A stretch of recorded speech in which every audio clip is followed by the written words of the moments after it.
It really can make or break an athlete's whole career or season or game or play. So it's critical. So shout out to that coach for being positive and optimistic and instilling confidence in his players and teaching that mindfulness. I like that idea with the quotes and stuff like that. Also, positive reinforcement is a huge one. Mm-hmm. For example, only raising your voice to encourage your players as opposed to yelling at them. Hey, don't get me wrong. He had his enforcers. He had certain coaches that would need to lay down the law, but he wasn't going to do that, right?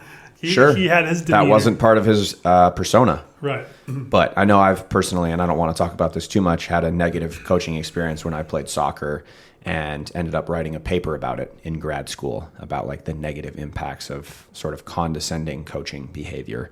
So at what stage of your life was that? Like what age? This was varsity soccer in high school. So yeah, I don't want to get into it too much, but it's the complete opposite side of the coin where the coach is raising his voice for negative reinforcement. Mm-hmm. In other words, yelling at people or calling them out in front of the team and never really offering positive reinforcement. It was just always like sort of negative in nature. Yeah, so. I feel like that stuff will fly a lot more commonly with middle school, teenage, kind of high school athletes.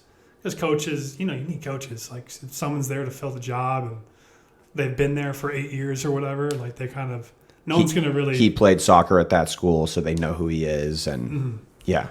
Yeah, but at the college level, like that's just stuff that's not going to fly for a while. Like it might last a season or two, but they're going to get canned pretty quickly.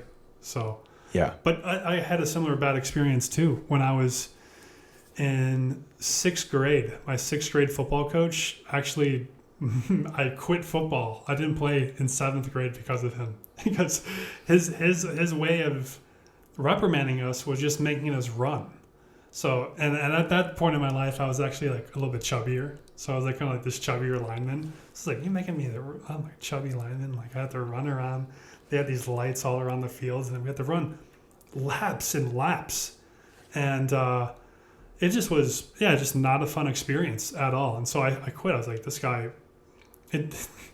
He was just like a character. Like he had like a broken leg, and he was overweight himself. He was always hobbling around on his crutches. He would wear like this Blockbuster shirt. Like I think he worked at Blockbuster part time. I don't even know where this guy came from and why he was hired. But then I came back strong in 8th grade, right? And that's when I really set my focus on wanting to take my game, try and play football in college. But I don't know, I could have easily turned away. I could have easily just said, screw football, screw coaches, let me pick up another sport or no sports at all. And I could have gone a completely different route. So I'm not sure really what clicked in me, but yeah. Well, you were at a point in your athletic career where you could come back, but a lot of people don't. Mm-hmm. And I was at a point in my athletic career where I couldn't really come back from that. It was at the transition from high school to college. So if you finished out your high school. Yeah, I finished out playing high school soccer and then didn't go to college and, played sort of rec league or, co-ed, whatever, pick up soccer in college and stuff. But I never pursued that chapter personally. You think maybe if you had a more nurturing coach that tried to help you play at the next level or was encouraging of that, you could have played?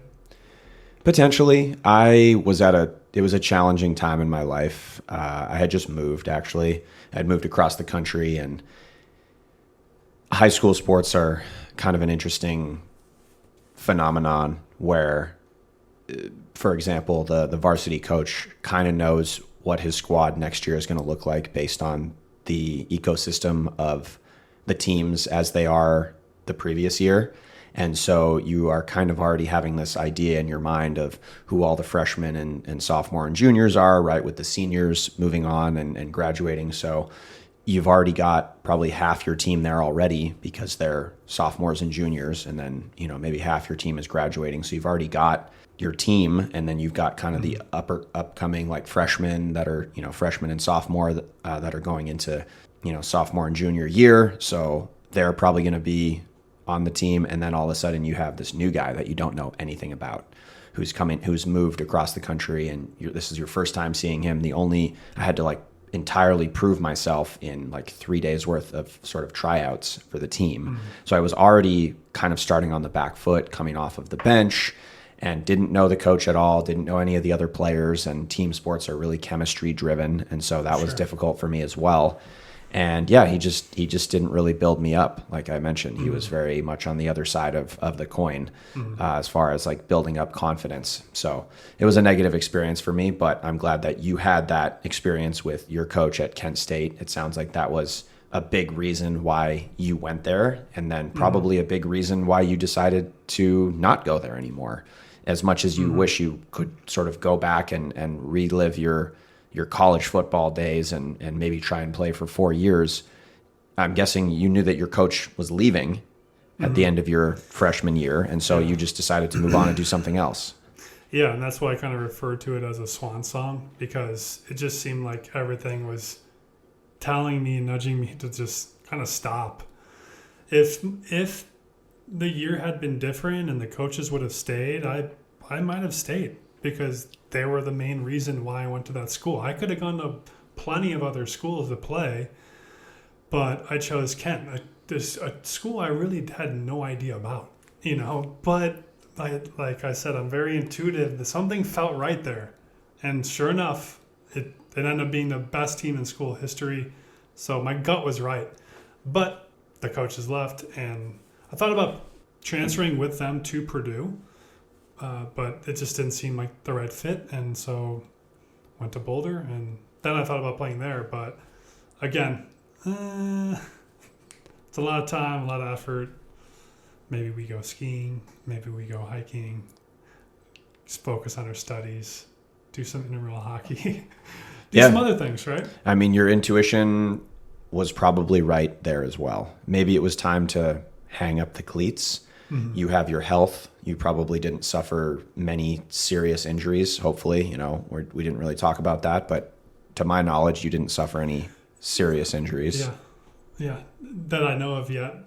Plenty of concussions. Well, concussions for sure. I mean, we were just talking about like brain fog and dizziness and various other ailments off the air before the podcast. But my point is, like, everything happens for a reason. Yeah. Maybe you had came back and tried to play and you like tore your ACL, or you had like whatever, like who knows what else. Totally. You moved on, and I think about that all the time. And yeah, like I said, hindsight, sure. 2020 always. This way, that way, and I'm just grateful for where I am today. Yeah, I wouldn't trade where I am today for anything. So yeah.